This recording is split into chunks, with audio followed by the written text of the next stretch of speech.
So hello everyone, welcome back to the channel. आज की class में हम करने वाले हैं कैश फ्लो स्टेटमेंट का मोस्ट इंपोर्टेंट क्वेश्चंस का पार्ट नंबर 1। सो आज की क्लास में हम दो मोस्ट इंपोर्टेंट क्वेश्चंस डिस्कस करेंगे। ये मोस्ट इंपोर्टेंट क्वेश्चंस आ कहां से रहे हैं? आपके previous year CBSE board exam में से, ताकि आपको पता चल जाए कि पेपर में जो 6 नंबर का क्वेश्चन आना है वो किस तरीके का दिख रहा होगा। इसलिए ये पार्ट्स मैं आपके लिए लेकर आ रहा हूं। तो ये दो लेक्चर्स आएंगे, दोनों लेक्चर्स बहुत इंपॉर्टेंट रहने वाले हैं। आपको बहुत अच्छे से क्वेश्चंस कर लेने हैं। क्या पता चलता है? As it is similar type का क्वेश्चन पेपर में देखने को मिले। पता क्या चलता है? 100% गारंटी दे रहा हूं, 3 तरीके क्वेश्चन कराऊंगा, तीनों में से एक तरीके क्वेश्चन तुम्हारे फाइनल एग्जाम में आने वाले हैं। कैश फ्लो स्टेटमेंट के क्वेश्चंस को पूछने के 3 ही तरीके बेसिकली बनते हैं। तीनों तरीके क्वेश्चन हम आज की क्लास में नहीं, 2 तरीके क्वेश्चन आज की क्लास में करेंगे, एक अगली क्लास में करेंगे। तो पहला सवाल आपके सामने है 2025 सेट 1 सीबीएसई बोर्ड एग्जाम में जो क्वेश्चन आया था।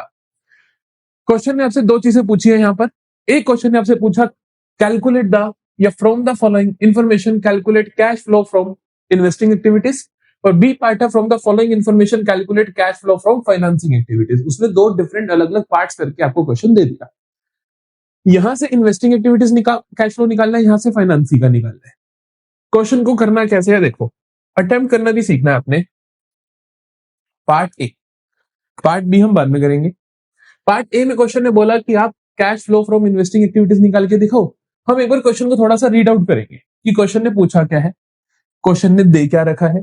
क्वेश्चन ने मुझे दिया मशीनरी एट कॉस्ट इतनी इतनी, एक्यूमुलेटेड डेप्रिसिएशन इतना इतना, machine costing 50,000 was on which accumulated depreciation was इतना, वाज सोल्ड फॉर दिस। तो बेसिकली मशीनरी की परचेज एंड सेल्स की इंफॉर्मेशन आपको दे रखी है, ठीक है, और कुछ दे नहीं रखा। तो मशीनरी की सिर्फ परचेज से इसकी क्या कहते हैं सेल की इंफॉर्मेशन और मशीनरी के अकाउंट दे रखे, तो आपको मशीनरी का अकाउंट बनाना पड़ेगा। ये बात आपको समझ आती है? उसके लिए आप करोगे कैसे, अटेम्प्ट कैसे करना है? आप एक फॉर्मेट बनाओगे पहले तो cash flow from investing activities का, ठीक है। क्वेश्चन की जो सॉल्यूशन होगा उसकी स्टार्टिंग में आपको ये देखना चाहिए कि कैश फ्लो स्टेटमेंट रुपीस, यहां पे हम cash flow from investing activities निकाल के दिखाएंगे पर्टिकुलर्स, और इसका वर्किंग नोट हम यहां बनाएंगे, और उस वर्किंग नोट के अंदर हम 2 खाते बनाएंगे। एक हम मशीनरी का खाता बनाएंगे और एक हम एक्यूमुलेटेड डेप्रिसिएशन का खाता बनाएंगे। तो हम 2 अकाउंट्स बनाने शुरू करते हैं। एक हम बनाते हैं मशीनरी का अकाउंट और एक हम बनाएंगे एक्यूमुलेटेड डेप्रिसिएशन का अकाउंट। पिछली 2 क्लासों से लगातार हम ये अकाउंट बनाने सीख रहे हैं, तो आई होप आपको ये बहुत अच्छे से आते होंगे कि किस तरीके से खाते आपको बनाने हैं। जब भी एक्यूमुलेटेड डेप्रिसिएशन का सवाल होता है कि जब आपको मशीनरी अकाउंट बनाना होता है विद प्रोविजन फॉर डेप्रिसिएशन या विद एक्यूमुलेटेड डेप्रिसिएशन के अकाउंट, तो आपको 3 काम करने होते हैं मशीनरी बेचते वक्त। जल्दी से ध्यान करो, जल्दी से ध्यान करो, कौन कौन से 3 काम मैंने आपको सिखाए थे। पहला काम हमें क्या करना होता है, टोटल डेप्रिसिएशन जितनी भी उस मशीन पे लाइफ टाइम लग चुकी है वो आप ट्रांसफर करते हो, फिर आप उसको बेचते हो, फिर गेन लॉस निकालते हो, बात खत्म। स्टार्ट करें तो सबसे पहले बैलेंसेस लिखेंगे हम। सबसे पहले बैलेंसेस लिखेंगे मशीनरी का ओपनिंग बैलेंस 2023 वाला 3 लाख, क्लोजिंग 3,80,000। तो मशीनरी के balances to balance brought down 3 lakh by balance CD 3,80,000। ठीक है, हमने ओपनिंग क्लोजिंग करे। Provision for depreciation accumulated depreciation का ओपनिंग बैलेंस 45,000, क्लोजिंग 62,000। तो ओपनिंग 45,000 इधर आएगा, by balance brought down 45,000, to balance carried down 62,000 closing. ये लिख दिए। अब आपको पहला काम क्या करना है, total depreciation on machinery sold जो भी है उसे ट्रांसफर करना है एक्यूमुलेटेड डेप्रिसिएशन अकाउंट से मशीनरी के अकाउंट में। कैसे ट्रांसफर करते हैं याद करो जल्दी से। पहले हम देखें है कितना, अ machine costing 50,000 on which accumulated depreciation was 20,000। जिस पे एक्यूमुलेटेड डेप्रिसिएशन कितना है, 20,000 का है। तो 20,000 का डेप्रिसिएशन तुम ट्रांसफर करोगे। ट्रांसफर कैसे करोगे, यहां पे लिखोगे टू मशीनरी अकाउंट 20,000, और मशीनरी को रिड्यूस करने के मशीनरी की क्रेडिट में लिखोगे बाय एक्यूमुलेटेड डेप्रिसिएशन अकाउंट 20,000। समझ आई बात? ट्रांसफर कैसे किया जाता है? एक्यूमुलेटेड डेप्रिसिएशन को रिड्यूस करके और मशीनरी को भी रिड्यूस करके, इसको रिड्यूस करोगे डेबिट साइड से, इसको रिड्यूस करोगे क्रेडिट साइड से। ठीक है, और देखें दूसरा काम सेल देखना होता है। सेल कितने में करी? सेल आपने कितने में करी? वो सोल्ड एट प्रॉफिट ऑफ 10%, तो आपको सोचना पड़ेगा सेल कितने में करी है। अब मशीन कॉस्टिंग 50,000, ऐसी मशीन जिसकी कीमत 50,000 थी, जिसपे आज तक 20,000 का डेप्रिसिएशन लग चुका है, तो आप बताइए मशीन कितने की रही होगी? एक चीज जो 50,000 की थी, 20,000 डेप्रिशिएट हो चुकी है, तो कितने की होगी आज की डेट में? 30,000 की। 30,000 वाली चीज आपने 10% के प्रॉफिट पे बेच दी। 30,000 वाली चीज 10% के प्रॉफिट पे बेच दी, तो बेटा जल्दी बताइए कितनी कीमत पे बेची आपने? 33,000 पे। 3,000 होगा ना प्रॉफिट, तो सेल वैल्यू क्या है आपकी? 33,000 है। तो सेल वैल्यू लिखें जल्दी से। मशीनरी की क्रेडिट में लिखेंगे बाय बैंक अकाउंट। कितने में बेची आपने? 33,000 में बेची। क्लियर है यहाँ पर खाली? फिर अगली चीज हम देखते हैं, अगली चीज हम देखते हैं कि हमें गेन हुआ या लॉस हुआ। तो हम देखते हैं यहाँ पे हमें गेन हुआ, हमने 30,000 वाली 33,000 की बेची, तो गेन हुआ। गेन इधर लिखते हैं, to gain on sale 3,000। Clear है कहानी? गेन ऑन सेल में लिख दिया 3,000। डन है, चलो डन है। ये सारा काम करने के बाद आप क्या करते हो? खाते क्लोज करते हो। इस खाते को क्लोज करें जल्दी से।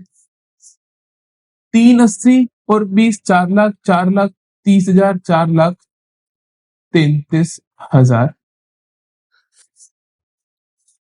4,33,000। 4,33 में से 3 गया तो बचा 4,30,000। 4,30 में से 30,000, 3 लाख गया तो 1,30,000। तो मेरे पास आ जाएगा टू बैंक अकाउंट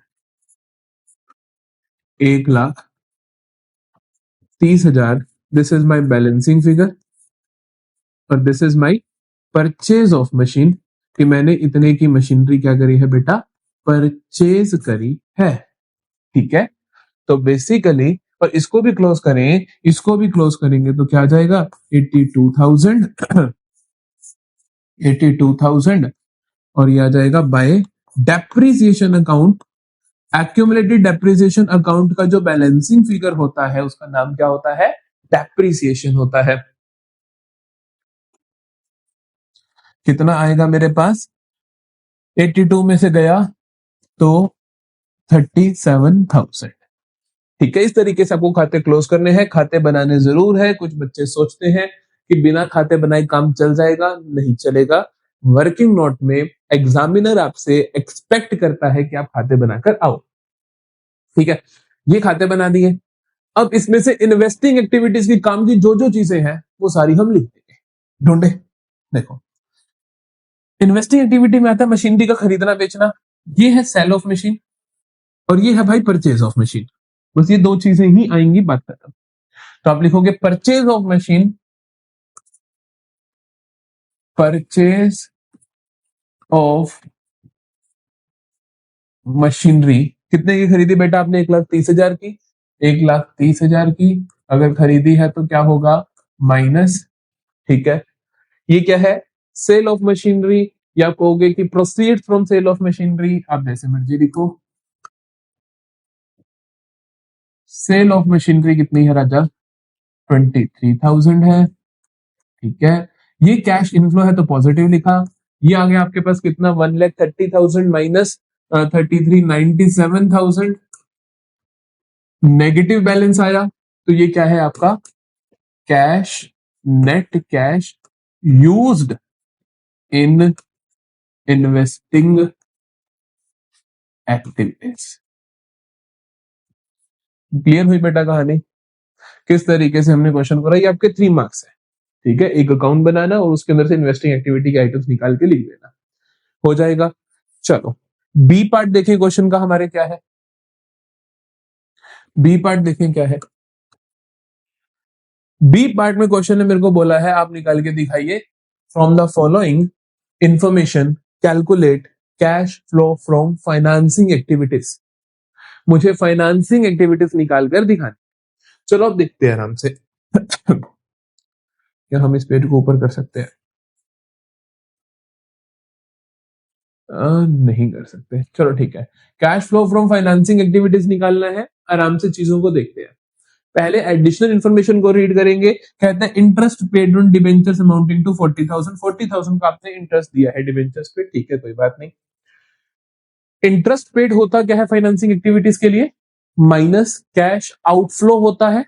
तो हम इसको भी शो करेंगे। जल्दी से फाइनेंसिंग एक्टिविटीज का फॉर्मेटिंग तैयार करते हैं।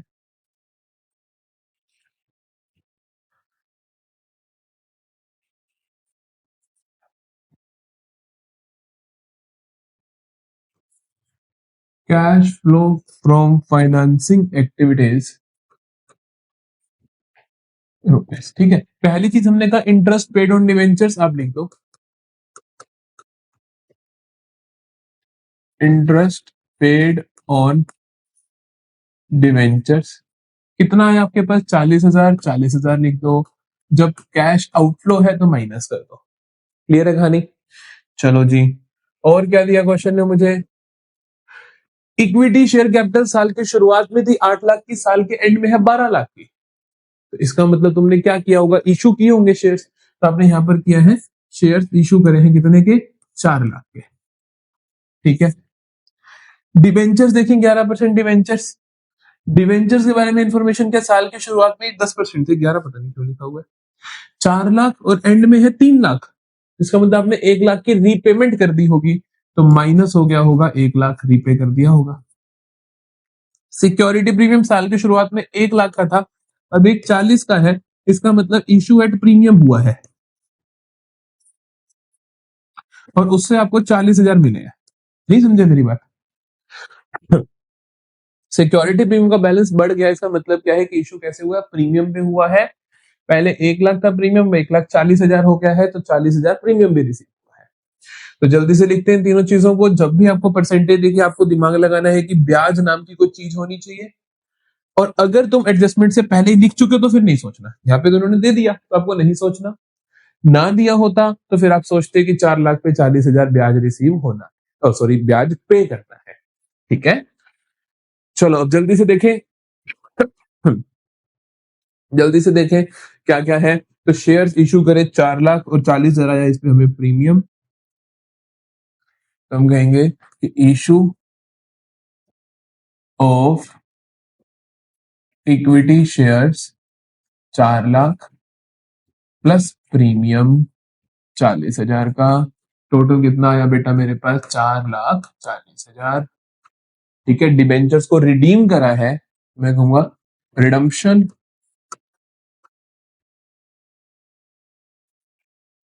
Of debentures. 1 लाख के डिवेंचर्स आपने रिडीम करे हैं। जब रिडीम करा है तो पैसा कम हो गया, ठीक है। और कुछ नहीं हुआ, ठीक है जी। टोटल करने 4,40,000 में से 40 गए 4 लाख, 4 लाख में से 1 लाख गया, कितना बचा? 3 लाख। तो ये क्या आया बेटा मेरे पास? Net cash flow from financing activities. समझ में आई बात? इस तरीके का सवाल आपके पास पेपर में आएगा, ठीक है। तो फाइनेंसिंग एक्टिविटीज आते तो मैंने आपको पहले ही कहा था कि बल्ले बल्ले हो जाएगी, किस्मत बढ़िया हो जाएगी, क्योंकि ये 3 नंबर फ्री के नंबर है, इसमें तो कुछ काम ही नहीं करना पड़ा मुझे, ठीक है। समझ आया? चलो एक और कैटेगरी का क्वेश्चन करते हैं आज की क्लास में, that is cash flow from operating activities. आ जाता है इस तरीके से। 2024 सेट 1 सीबीएसई में क्वेश्चन आया हुआ है।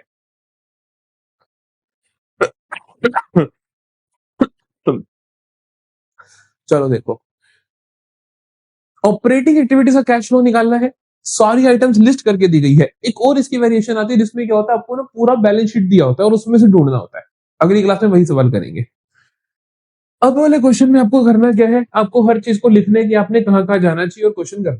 सबसे पहले है बेटा सरप्लस। ये net profit before tax and extraordinary items की कैलकुलेशन में नंबर 1 पे होता है। देखो, जब आप ऑपरेटिंग एक्टिविटीज का कैश फ्लो बनाते हो तो आपको काफी चीजें करनी होती हैं, जैसे कि हम फॉर्मेट बना देते हैं पहले। ताकि आपको चीजें थोड़ी ध्यान में आए। हमें पता है हम शुरुआत कहां से करते हैं, हम शुरुआत करते हैं net profit before tax and extra ordinary item से शुरुआत करते हैं। ठीक है, ये निकालने के लिए एक वर्किंग नोट बनाना पड़ेगा और उस वर्किंग नोट का नाम क्या होगा? Calculation of net profit before tax and extra ordinary items. ठीक है, तो हम ये निकालेंगे भाई। ये निकालने की शुरुआत कहां से होती है? सबसे ऊपर होता है net surplus. Net surplus question में गिवन है, वो हम देख लेंगे। तो बेसिकली आपको एक काम तो ये करना होता है, ये निकालना होता है कि कुछ चीजें यहाँ पे 7 चीजें हम ट्रीट करते हैं, जैसे वो पी टी आई ऐड करते हैं, फिर 2 चीजें ऐड 2 चीजें माइनस, वो करते हैं। ये करने के बाद ये आ जाता है। यहां पर हम सबसे पहला काम क्या करते हैं? Adjustments for non cash.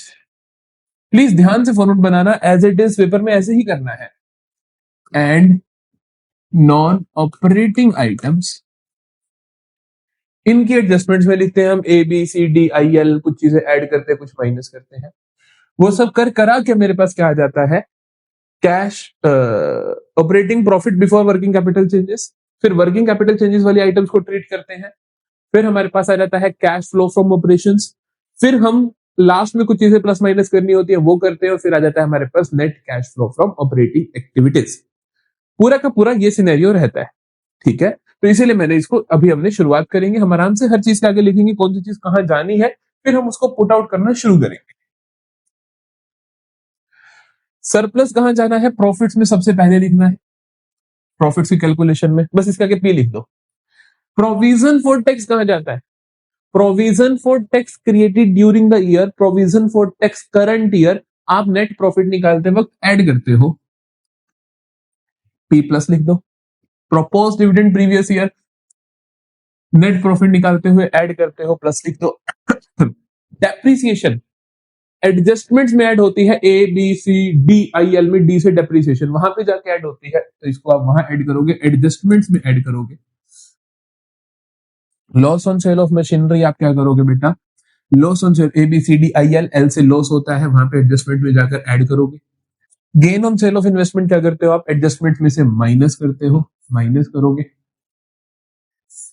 Dividend received on investment, interest received, rent received, dividend received, ये सब माइनस करते हो एडजस्टमेंट्स में से, एडजस्टमेंट्स में से माइनस करोगे। Increase in current liability, working capital changes की आइटम्स होती है।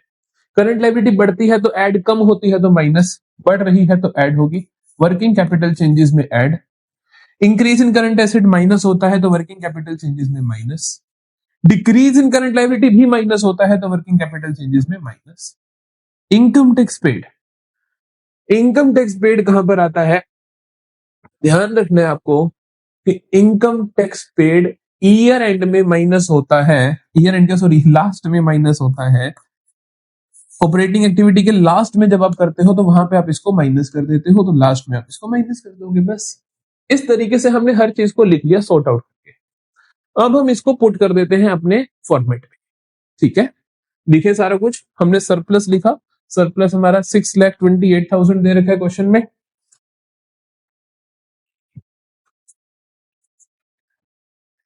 अब प्रॉफिट वाली सारी आइटम्स लिख दो और प्रॉफिट सही निकाल लो, आप हो गए हो। हमें 2 चीजें ऐड करनी है बस, प्रोविजन फॉर टैक्स और प्रोपोज डिविडेंड। ऐड करना है हमें प्रोविजन फॉर टैक्स, अच्छे से लिखना है ये वर्किंग नोट, 1,50,000 का। और हमें ऐड करना है proposed dividend PY, previous year का 72,000 का। ठीक है बेटा, ये ऐड करने पे आपके पास आ जाएगा, ये ऐड करने पे आपके पास आ जाएगा 6,28,000 प्लस 1,50,000 प्लस 72,000, 8,50,000। ठीक है, ये क्या हुआ मेरा? Net profit before tax and extra ordinary items. इसको मैं कैरी करके यहां लिखता हूं 8.5 लाख, ऊपर वाली लाइन में, सॉरी 8.5 लाख। क्लियर है कहानी? अब हम adjustment for non cash and non operating items उनको उठाकर लिखते हैं। उनके अंदर मेरे को देखो जल्दी से प्लस कौन कौन से आइटम करनी है। प्लस वाली प्रॉफिट वाली हो गई है, आपको टिक करो। एडजस्टमेंट्स में दो चीजें ऐड करनी है, दो माइनस करनी है। तो आप कैसे लिखोगे? आप लिखोगे, अरे भाई, आप लिखोगे प्लस डेप्रिसिएशन प्लस, और क्या है, plus loss on sale of machine, loss on sale of machine. लिखना कहां पर है? अंदर वाले कॉलम में, 1,40,000 और 30,000। ठीक है, इसी तरीके से प्रेजेंटेशन करनी होती है। हमने अंदर लिख दिया, और दो चीजें माइनस भी करनी थी मुझे, तो माइनस करना है गेन ऑन सेल और डिविडेंड रिसीव्ड 20,000 और 6,000। माइनस भी करूंगा गेन ऑन इन्वेस्टमेंट्स की सेल पे 20,000 एक माइनस करना है, और 6,000 क्या माइनस करना था बेटा हमें? डिविडेंड रिसीव्ड को। डिविडेंड रिसीव्ड है 6,000, माइनस कर देंगे हम डिविडेंड रिसीव्ड 6,000। ठीक है, इनका जो नेट इंपैक्ट आएगा वो यहां लिखेंगे हम। ठीक है, नेट इंपैक्ट क्या आएगा? देखो, नेट इंपैक्ट आएगा 30 में से 20 गए बच्चे 10, 10 में से 6 गए बच्चे 4, 4,000 प्लस 1,40,000, 1,44,000। ठीक है, ये करने के बाद मेरे पास क्या आया? 850 प्लस 144 आया 9,94,000। इसे मैं क्या बोलूंगा? इसे मैं बोलूंगा this is my operating profit before working capital changes. Sorted है। इसके बाद मैं क्या करने वाला हूं? पेपर में ऐसे निशान ना बना जाना। इसके बाद मैं क्या करने वाला हूं? वर्किंग कैपिटल चेंजेस के आइटम्स लिखूंगा। ठीक है, तो हम उसको इस तरीके से लिखेंगे। देखिए, ऐड कौन कौन सी चीज करनी है? ऐड वाली एक ही चीज है, ये हो गया, ये हो गया। ऐड यही करनी है, इंक्रीज इन करंट लायबिलिटी 1,61,000 हम करेंगे।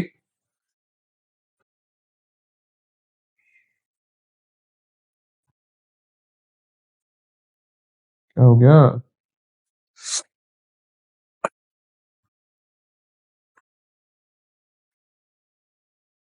हम ऐड करेंगे इंक्रीज इन करंट लायबिलिटी 1,61,000, 1,61,000 हम ऐड करेंगे। और क्या करेंगे? और दो चीजें माइनस की दी है उसने, इंक्रीज इन करंट एसेट्स और डिक्रीज इन करंट लायबिलिटी 6,00,000 और 64,000। माइनस करेंगे इंक्रीज इन करंट एसेट्स 6,00,000, और माइनस करेंगे डिक्रीज इन करंट लायबिलिटी 64,000, ये भी माइनस करेंगे। सॉर्टेड है। इनका नेट इंपैक्ट यहां लिखेंगे। इनका नेट इंपैक्ट बना कितना? देखो, इनका नेट इंपैक्ट बना 1,61,000 माइनस 6,00,000 माइनस 64,000, तो माइनस का 5,03,000, तो 9,94,000 माइनस 5,03,000 आया 4,91,000। तो 4,91,000 क्या आया मेरे पास? Cash flow from operations. ठीक है, कैश फ्लो फ्रॉम ऑपरेशंस। अब क्या है मेरे पास? कुछ और है। देखो, लास्ट में प्लस माइनस करने वाला, तो बिल्कुल मेरे पास वर्किंग कैपिटल चेंजेस डन हो गए। लास्ट में प्लस माइनस करने वाला इनकम टैक्स पेड है 1,18,000 का, ये मैं माइनस करूंगा। तो लास्ट में मैं माइनस कर दूंगा income tax paid minus income tax paid 1,18,000। ठीक है, तो ये आएगा मेरे पास -1,18,000, 3,73,000। तो ये क्या है मेरे पास, net cash flow from operating, net cash flow from operating activities. समझ में आ रही है बात? ये किस तरीके से हमने सवाल करा। टोटल देखो हमें लगभग 25 मिनट हुए। 25 मिनट में हमने 6 नंबर के 2 क्वेश्चंस कर लिए हैं। और ये कोई ऐसे वैसे क्वेश्चन तो है नहीं कि जो मैंने बनाए हो, ये वो क्वेश्चंस है जो बोर्ड में सीबीएसई ने पूछे हैं तुमसे। तो इट मींस अगर आपकी तैयारी अच्छी हो तो कौन सा पेपर लेंदी तो नहीं है ना यार। अगर 25 मिनट में कोई टीचर तुम्हारे को यहाँ पे आके समझा सकता है 2 क्वेश्चंस, सोचो क्या तुम कर नहीं सकते? बहुत आराम से कर सकते हो। और पेपर को सही से जब हम मैनेज करते हैं तो लगभग 20 से 25 मिनट एक क्वेश्चन को करने के लिए मुझे मिलते हैं, तो आराम से कर लोगे। दिक्कत कहां पर है? दिक्कत है कॉन्सेप्ट्स में। अगर मेरे को कॉन्सेप्ट ही नहीं आते, अगर मेरे को पता ही नहीं है क्वेश्चन करना कैसे है, अगर मुझे पता ही नहीं है, अगर मुझे पता ही नहीं है कि ये सारी आइटम्स कहां जाएंगी, तो नहीं कर सकता भाई। फिर मैं आपको कहूंगा 25 मिनट की जगह 50 मिनट लगा लो, तब भी नहीं होगा। नहीं समझे? अभी मैंने 15 मिनट में करा, मैं आपको कहता हूं कि आप 20 मिनट में कर लो। अगर आपको ये आता ही नहीं है, ये पता ही नहीं कौन सी चीज कहां जानी है, तो फिर 1 घंटे में भी नहीं कर सकते। लेंदी चीज तब होती है जब आपको आता भी है सवाल और फिर भी आप नहीं कर पा रहे हो, है ना। कि लेंदी का मतलब होता है कि आता है पूरा, कर भी रहा हूं मैं सही से, फिर भी 50 मिनट लग रहे हैं, फिर पेपर लेंदी है, फिर पेपर खराब है। लेकिन अगर 15 मिनट में सवाल हो सकता है, टीचर तुम्हें समझा सकता है, तो तुम आराम से कर सकते हो, कभी दिक्कत नहीं आएगी। ठीक है, तो इसी पॉजिटिव माइंडसेट के साथ अपने कॉन्सेप्ट्स को बहुत स्ट्रॉन्ग कर लो, ताकि पेपर में टाइम बच जाए भाई। आधा घंटा आराम से मजे करो लास्ट के। ठीक है, इस माइंडसेट के साथ आपको अपनी प्रिपरेशन करनी है, इस माइंडसेट के साथ अपनी पढ़ाई करनी है। और मिलेंगे नेक्स्ट लेक्चर में most important questions part number 2 के साथ। अगर ये लेक्चर यहां तक देख लिया है तो सब्सक्राइब करके जरूर जाना और सारे के सारे लेक्चर्स को अच्छे से फॉलो करते रहो।